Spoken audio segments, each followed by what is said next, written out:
When I joined the army, my name was Val Blackett. I was 18 years and a few days, and my rank was gunner. I think we might have been some of the first.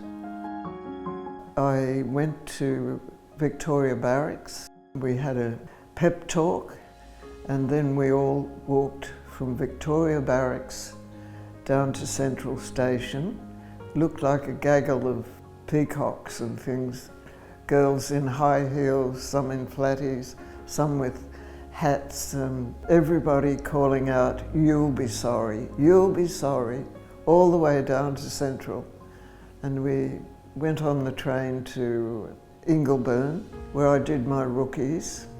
And then we weren't told much and got on a train, and we got off at Broadmeadow onto a truck, standing up on the back of a truck, about 20 of us, crossing the ferry. The ferry in those days took trucks and cars. We pulled up outside a beautiful home called the Laurels, and we all said, "Oh, I'll have that room, I'll have that room." You know. We walked in through the hallway and out into a hut in the back garden, which was a rude awakening. So that was the first day that I realised I was going to be a gunner. My father had been in First World War on the Somme. I think he was pretty proud, you know, because he and 2 brothers and 5 first cousins all went to the First World War, and they were all gunners. When he found out I was a gunner too, it was just, he rang everybody he knew to tell them, yes.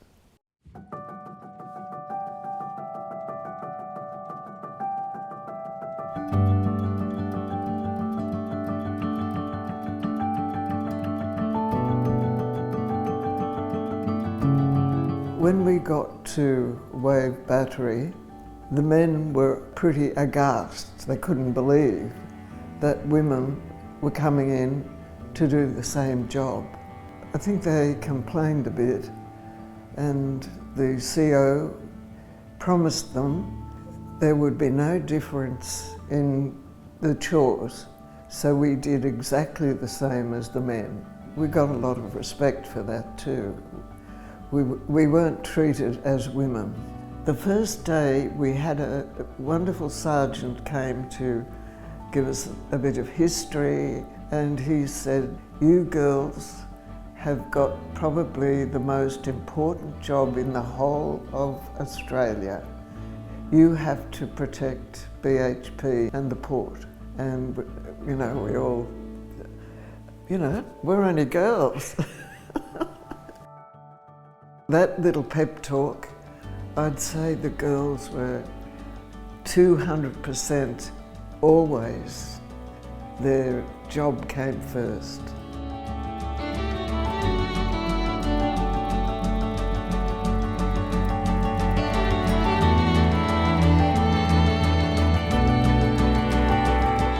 We had night after night on red alert, sitting in the concrete gun pit, not knowing whether it was planes or submarines, but everyone was ready to go, whatever he had to do.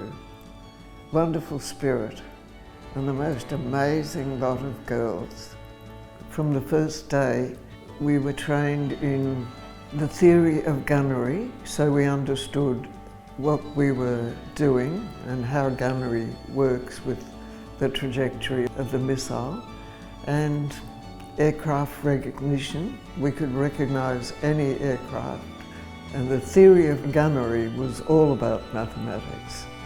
And I think I topped the class from the men and the women, and that caused a bit of a problem because some of the men said, I was 18 going on 12, and the men said, "Go back to kindergarten." And they were a bit peeved that maybe my maths was a bit fresher.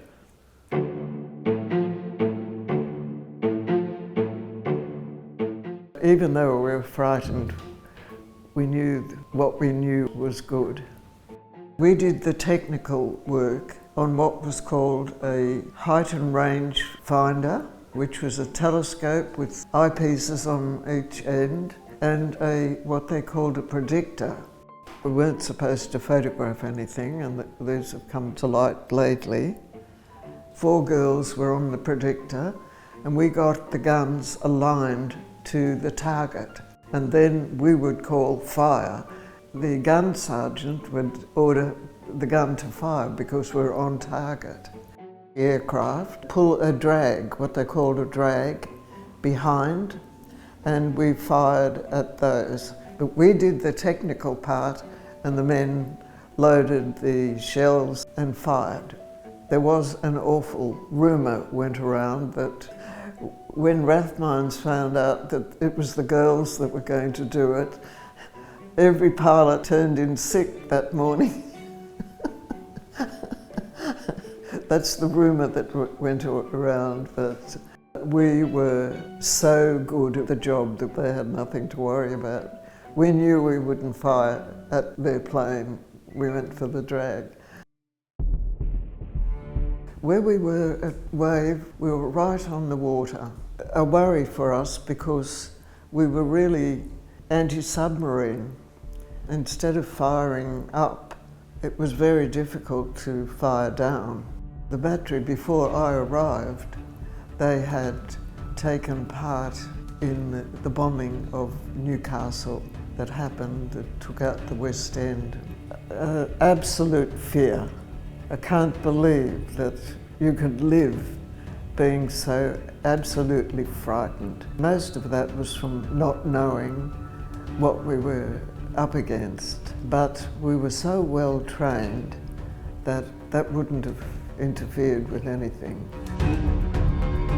We spent a lot of time on the beach where we were camped, and we were surrounded by these tank traps with a barbed wire through them. We didn't do much swimming because you had to go through the barbed wire to get into the water. Under this sand here, 20 feet down was our command post. It was under the sand, and it went down 20 concrete steps, and our telephones and everything were underground. The difference at the fort, it's a completely different war. They had everything, all the amenities and so on, and we were just camped on the beach, really. We lived on the sand, we ate sand, we slept sand. One shower, 30 girls trying to get a shower together. And that was the funniest part of the day. Our relationship with Fort Scratchley, we knew that they were in charge of coastal defence. We didn't have much to do with them, except when they needed the shells polished. We would go, maybe 10 of us would go over and spend a day polishing shells and making sure they were all clean and so on. There was a bit of resentment, I think, because the fort was so beautiful and the girls had proper toilets and all sorts of things that we would have appreciated. And I don't think they did dirty things like cleaning the shells.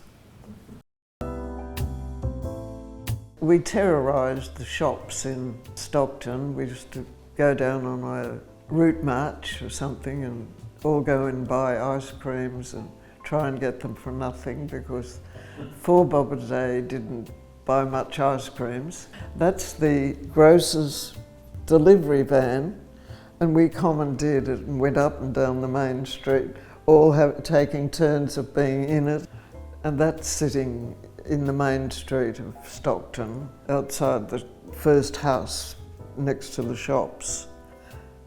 I'm on the end here. Everyone seemed to be nice. At the ferry wharf there was I think it was Red Cross, something. They had a tent there and they had hot meals for free. And we used to go and have mince on toast. That was probably the best meal of the week. Our meals were pretty terrible, mostly potatoes. And I lived on fruit mostly. One of the trawlers used to come in. I'd get a huge bag of prawns, which would take me 2 days to eat. I do know that I have received so much hospitality from locals, and I was the only one that took advantage of having a church pass every Sunday night, as long as I could get back in 5 minutes. And the people were just unbelievable. They'd turn up with boxes of homemade cakes for me to take back, and I just couldn't believe people were so absolutely wonderful to us. I loved Newcastle. Every 2 months, because they had the facility of the golf course with a most wonderful dance floor, and an orchestra, a band would come, and none of the men at Wave were given leave over that night, and all the girls had to go because Link only had men, so we used to go and dance. We did the jitterbug under the legs and over the shoulders. I've never seen dancing like it, and that was one of the highlights. Going up, standing on the back of a truck all. Well, if we had a Saturday night, we used to love to go to Newcastle Town Hall, where they had dancing every Saturday night, wonderful orchestra and waltzing competitions, and they would eliminate people until they got the best waltzes, which I won quite a few times. That was a wedding at the church in Stockton. Yeah, that's one of my favourite photos because they're all there. I remember the name of all of those. At Wave, there probably was 10 or 12 married, all successful, no divorces. I think the girls realised who the good fellows were. Everyone that got together, they ended up married and children and so on. Because we had a beautiful lot of men too. They were really lovely. Maybe the atmosphere of being at war and wanting to have something permanent and sustainable. And when they found someone that appealed to them, they really made it something special. I ended up at Fort Wallace, not till we broke up at Wave when they decommissioned that. They had 6-inch guns. They installed the first radar in Australia at Fort Wallace, and we were the ones that were chosen to do the course. So we did the course. Instead of looking out to sea, and there was Japanese shipping going up and down the coast, we'd see. Instead of looking at it, had our backs to it, looking at the screens, and we couldn't believe it, It was just, no one had ever thought of those kind of things. You've probably read, but I got a bullet wound to my head. I hadn't been there very long, but they had a boiler, which we called Bessie, for the hot water, and we were allocated jobs. And that day I was to keep the boiler going. And I was walking towards it and I heard an explosion, and then blood started to come. I thought, gosh, somebody must have thrown something, or catapult or something. Anyway, I went to the RAP and she said, oh, you've got a little round hole there. If it gives you any bother, here's a couple of Aspros. You can take those if it was any pain. There was a lot of pain. I took the Aspros overnight, and in the morning I had a black eye. And of course I thought I was Miss Australia, and the only thing that worried me is how I was going to look. So I got on a bus and I came down to Stockton to buy an eye patch to put over the black eye, and he said to me, "You'll have to buy two because the other one's going to be black as well." So the next day I had two eyes I could hardly see out of, but I was on duty the whole time, and I was on duty at the front gate with my 303 rifle. And I fainted in front of an officer, and he called an ambulance, and I went to Newcastle Hospital. They x-rayed it, and the doctor came out and said, "You've got a bullet in your head." So they wrote a report saying that there must have been a missile in the coke that goes into the boiler. And they brought in a surgeon to see if he could take the bullet out. Then they sent me to greet her. And when I got out of the ambulance, you walk through about 3 men's wards, and Miss Australia with 2 black eyes and big bandages and everything, and I was thinking, if only it had killed me, I've got to go through all this. And everyone saying, "How's the other fellow? What happened to him?" And in the back of the hospital was the women's ward, and the next morning, all the walking wounded men, some being pushed in wheelchairs, they were all down. "How are you?" And they'd all heard that I'd been shot. So, I became a hero overnight. After the operation, I told them when they were going to take the bandages off, so they're all there, and I said to the nurse, "Can we do it outside so they can see?" So she took the bandages off, and they were saying, "Oh, you're beautiful, marry me." I had 100 proposals of marriage on one day. I spent about 8 months in and out of hospital, and at the end of that time I was sent to Victoria Barracks, and I was there when the war ended. All of my friends have passed away, and I have this relationship with most of their daughters, and they're as close to me as their mothers were. We had an amazing lot of women, absolutely beautiful. I loved them all. And we kept in touch all the time.